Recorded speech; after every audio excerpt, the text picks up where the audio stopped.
I'm Bob Carney Jr., and I appreciate the Minneapolis Mirror making this video forum available. Unfortunately, they have a rule that the video can't be longer than 5 minutes, and the one that I've produced is 10 minutes. So, until I persuade them to change this rule, here's the compressed version. I'm Bob Carney Jr., moderate progressive Republican candidate for Mayor of Minneapolis.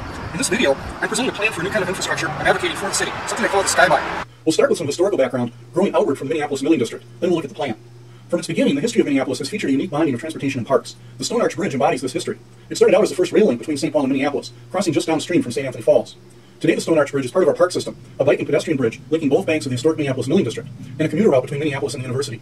In the big picture of our city history, we see other links between our transportation system and our park system. Minneapolis started out as both a unique source of hydropower and a transportation bottleneck. This power tower near the new Guthrie Theater gives us a clue about how much energy is here. Today, the hydro facility produces up to 30 megawatts of electricity. It took 2 megawatts to run the entire Pillsbury A mill, back when Pillsbury A was the largest flour mill in the world. St. Anthony Falls was the inevitable destination for raw materials, logs and wheat, coming from all points north and west. These raw materials could be milled with the abundant hydropower and then shipped to all navigable points in the Mississippi River Basin. This unique geography, abundant energy, and bottled up raw materials drove a decades-long milling boom of both logs and grain. Our park system was developed from the get-go as a system. It was planned by people who thought ahead 100 years. The plan that emerged was a unique combination of dedication to being good stewards of the earth and real estate speculation. As the system was built, we can see the kind of attitude and thinking that grew into the progressive movement in the early 1900s. Here's an excerpt from a documentary series I'm working on called Escape from History, presenting the report of the new Minneapolis Park Board's first consultant, Professor H.W.S. Cleveland.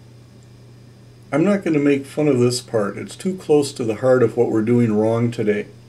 Professor Cleveland told the board they should look ahead a century and preserve the natural beauty of our city. In the 1880s, our park board acquired much of our parkland, including almost all the land around the chain of lakes. It wasn't developed until decades later. We should think about what kind of a city we're building for people 100 years from now. Meanwhile, back to Starbucks. We're looking at two presentations, one in a public hearing considering different routes for the Southwest Light Rail Line. The second is at the Wade Park Community Fall Festival in Northeast Minneapolis. Here's the video from the hearing. Over for me, just point this at me. Thank you. Here we go. My name is Bob Carney Jr. I am a moderate progressive Republican candidate for Mayor of Minneapolis, somewhere between the danger and extinct. You've heard, I know I've heard a lot of these things before, but this is something that you haven't heard. I'm going to show this to the audience first and then tell you about it. We're at Wade Park in Northeast Minneapolis, and it looks like everyone's thinking transit this year. Look at my camera. It's on. Minneapolis candidates were invited to speak at the Wade Park Community Council Fall Festival. On transportation, we have a unique park system, and I want to build on that by developing an infrastructure that I call the Skyline. I've got a map here. The idea is to have elevated, all-season bike and Segway and scooter and electric wheelchair skyway paths. And what I have here is an initial route. It's not going to cover all of Minneapolis, but I met with one of the city planners, and he said that for an initial system, these routes are right where they should be. He used the phrase right on the money. Here's how this would work. You'd have one route that would go from the Milling District down the Nicollet Mall to the Convention Center, then over to 35 Quarter to the Greenway. And it would go down the Greenway to link up with both of the light rails, the Hiawatha Line and the New Southwest Line. That's going to come in west of Lake Calhoun. Then there would be another intersecting route that would go from what I call Twinsville over to the Dome, and then over to the University. One key point about the Skyline is that it will use elevators, not ramps, to connect to ground level. Here's what I told the Hennepin County Commissioners about that at the hearing.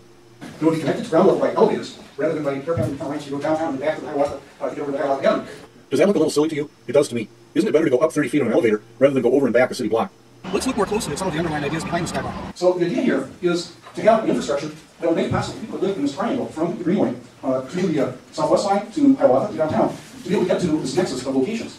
Such that people that are living in that area could get by with either one less car or could get by with no car. And for that reason, I think that this thing can be paid for with tax income financing. This is a way of starting to build an infrastructure that gets us away from cars. Let's consider how the Skyline will promote economic development. I want to point out another thing in terms of economic development. This route will go by the convention center. And as a result, people will be able to rent Segways or bikes. Let's keep in mind that our new light rail system is designed to make it easy to roll on and off the cars. We're heading toward a transportation system where people can roll on and off the bus, the light rail, and now the Skyline. I've been getting ready for this at home with a new ramp for my front lawn that links my porch to the driveway.